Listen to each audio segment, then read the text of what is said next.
Now here's the laws of wealth from 3 excellent sources. First is the Bible.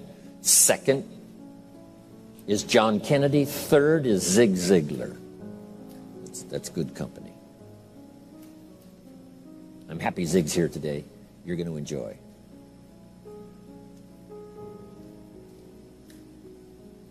The wealth formula. Okay? First, I've already quoted from the Bible. He that wishes to be the greatest, find a way to serve the many. So that's the first key to the wealth formula. Service to many, finding a way. Now, some may have a wish to serve many, but you need a way. So you keep searching till you find a way, because if you search, you will find a way to serve more and more so that your life will be greater and greater. The second, John Kennedy's inaugural speech. Here's what he said. Don't ask.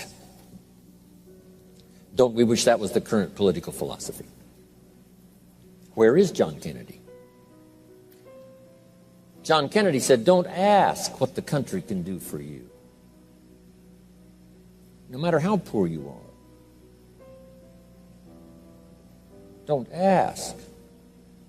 That's not how you get trophies to put on the mantle above the fireplace. That's not how you become wealthy and rich. That's not how you have abundance. Don't ask what the people can do for you. But, he said, ask, what could I do for my country? What could I do for my neighbor? What could I do for the people in my community? How could I serve more than myself? Ask what you could do for your country. And some people have found out a way to serve the whole country. Some find a way to serve a limited piece of the country. Some find a way to serve a few right around their neighborhood. Some find a way to serve working on a job, rendering a service. But that's the key. Don't ask what they can do for you. Ask, what could I do for them? Why? Asking, what could I do, and beginning the process starts wealth moving in your direction. Key phrase, whatever you move toward tends to move towards you. If you move toward intelligent, it seems now to move towards you. God says, you move toward me, and I will move toward you. You take human steps, I take God steps, I get there very quickly. Whatever you move toward, if you move toward success, success seems to start coming your way. So figure out what you could do to make the moves, to begin the early qualifications, and then sustain the qualifications, and success is yours, and health is yours, and all valuable things are yours.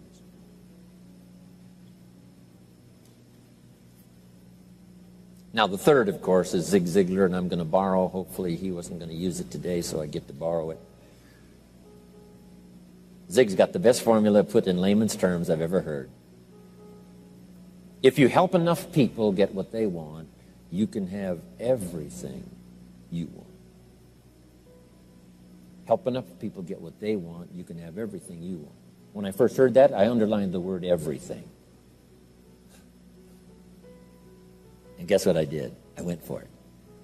If you help enough people get what they want, you can have everything you want. Here's another way to put it. If you help enough people get what they need, you can have everything you need. So you don't supply your need by concentrating on your need. You supply your need by concentrating on the answer, by the deserving, helping enough people. This weekend is another part of my life. Sharing, helping, translating my experiences by the best language I can choose, as awkward as it sometimes seems. Words are clumsy sometimes when you try to express what's going on in your head, let alone your heart. But I'm going to struggle best I can these days with the English language, trying to make it valuable to all of you. Okay. Now, start a little subject called personal development. As you know my story, I met someone when I was 25 years old. His name was Earl Schoaf, who dropped into my life at an extraordinary time. So key phrase, timing has a lot to do with it, and who knows, part of the mystery of time, the timing. Part of the timing one I just had that experience that I've shared in other seminars when the Girl Scout knocked on my door.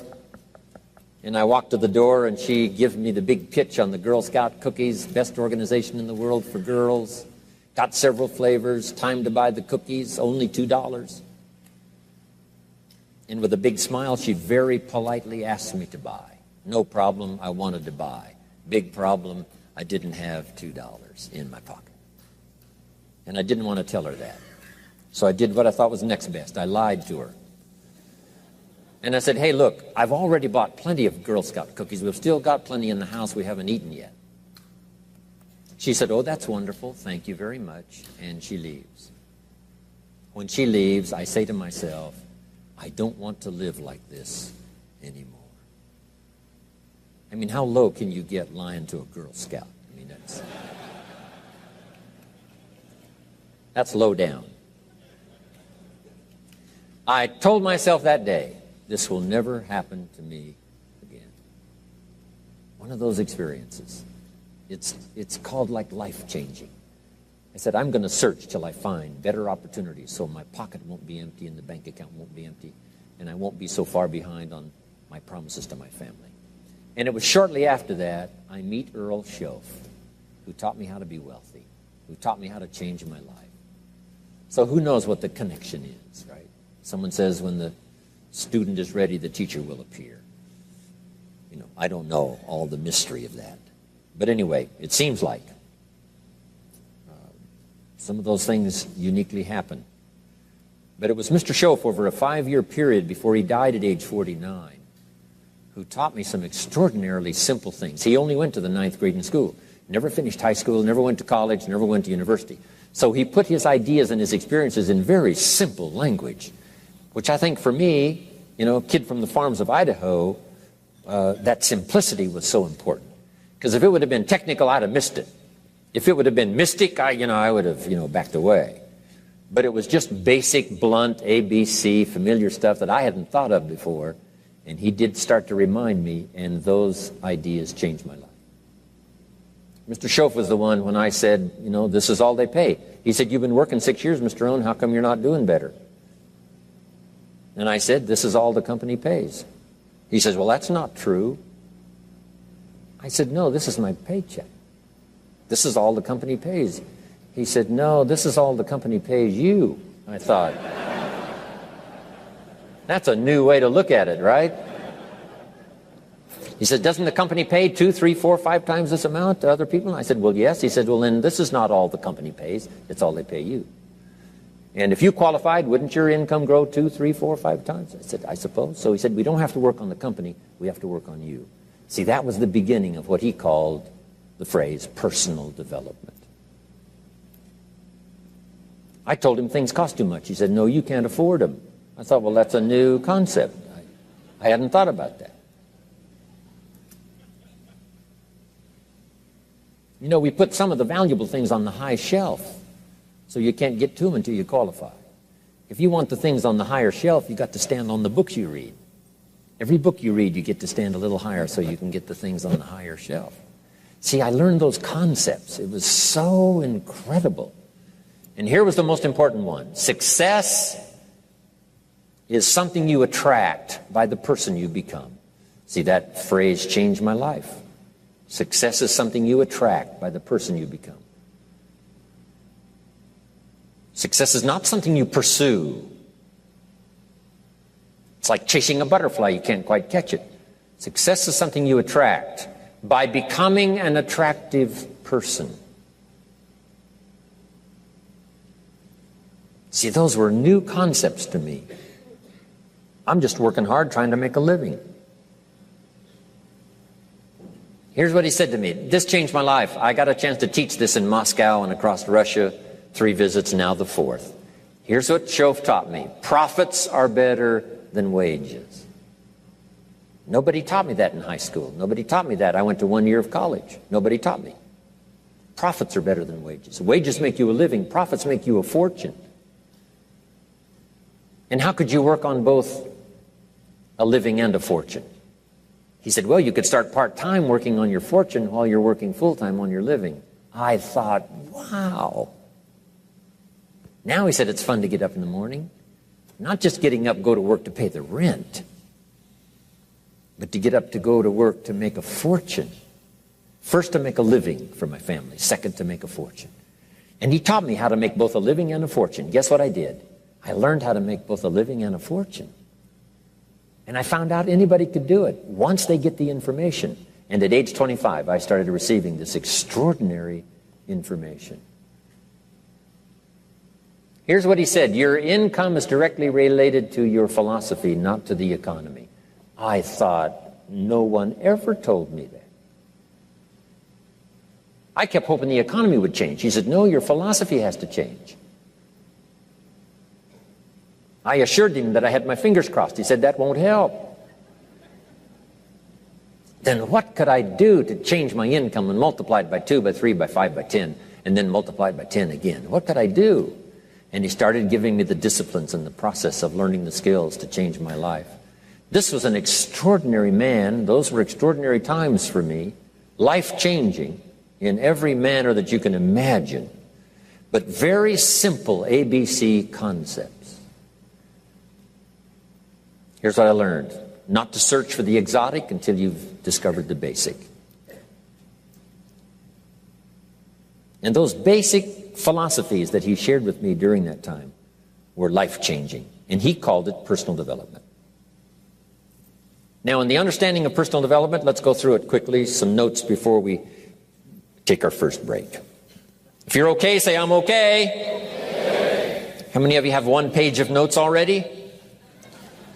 One page, good. Okay, jot these ideas down. First, for personal development, we must understand the law of the seasons and the lesson of the seasons, which prompted that first book. The first book of mine, Seasons of Life. Here's the phrase: life and business is like the changing seasons. Frank Sinatra used to sing, life is like the seasons. Next phrase: you cannot change the seasons, but you can change yourself.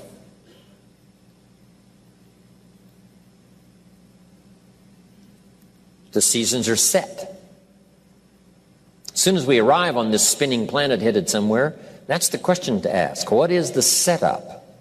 First, so I can survive. Second, so I can succeed. So one of the first things to do is to learn the rhythm of the seasons. The rhythm of night and day. Day follows night. Night follows day. Opportunity follows difficulty. Difficulty follows opportunity. Recession follows expansion. Regularly. Expansion follows recession. Sadness follows joy. Joy follows sadness. That's called the rhythm of life. So in the seasons now, make these notes. First, learn to handle the winters. Hopefully each winter we get stronger by the process of the experience of the past winters. Learning the lessons of the past to apply to the present. In the winter you have to hang on. In the winter you have to endure. That's part of the rhythm of life. And there's all kinds of winters. Physical winters and personal winters and political winters.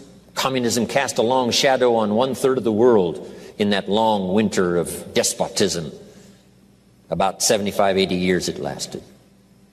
Political winters, social winters, spiritual winters, personal winters, when things don't work well.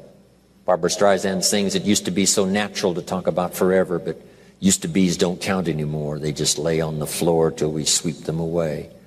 You don't sing me love songs, you don't say you need me, and you don't bring me flowers anymore. A song of winter. But we're all acquainted with those experiences. But here's the key. You must just hang on in the winter. Make the note. It doesn't last forever. Some winters seem longer than others. Some winters seem tougher than others. Some winters are more critical and crucial than others. But here's the note. They will pass. The night can only be a few hours. As far as we know, there's never been a double night. And the whole key to this is, surely you can make it just a few hours. Hang on.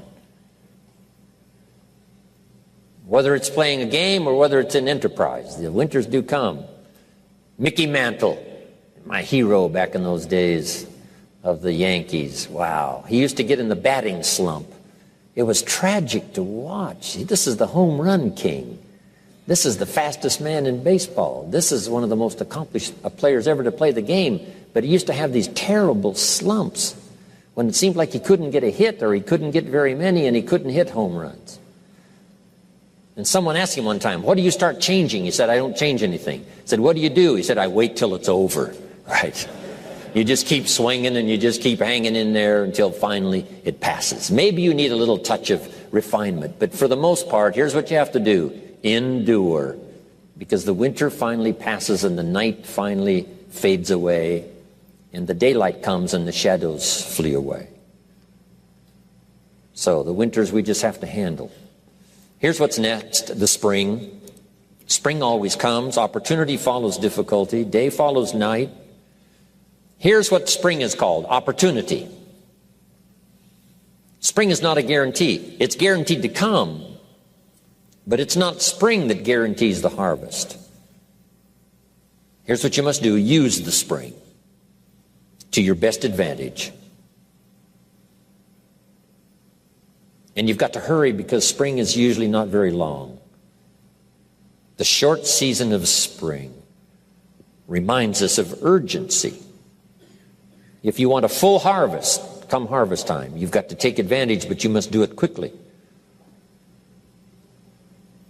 Spring is the opportunity to meet someone. Sometimes you have to do it quickly. Here's a person, you say, be nice to meet that person, but before you get a chance to say hello, they're gone. In space language, we call it window of opportunity. If the rocket doesn't launch and if the spacecraft doesn't go in an appointed time, it's got to wait for another cycle of times. If you don't get it planted this spring, you've got to wait for another cycle of seasons before you have another chance. So, the urgency of spring. Life is brief, so take advantage of every spring you can get for your lifetime. The Beatles wrote, life is very short.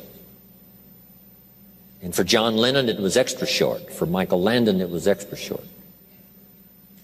For my dear business colleague, Mark Hughes, it was extra short. He died at age 44.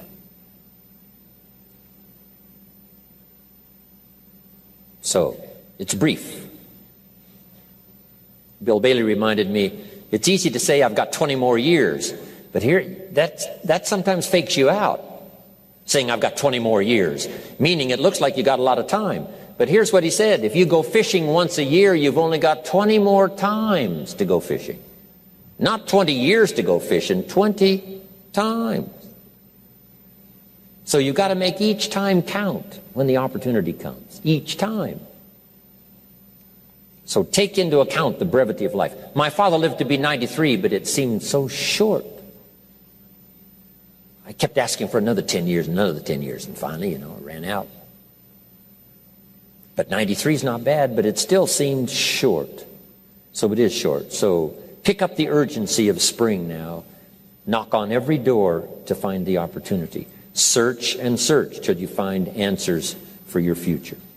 And do it quickly, because spring is short. What if you asked a farmer to go bowling in the spring? He would say, insanity.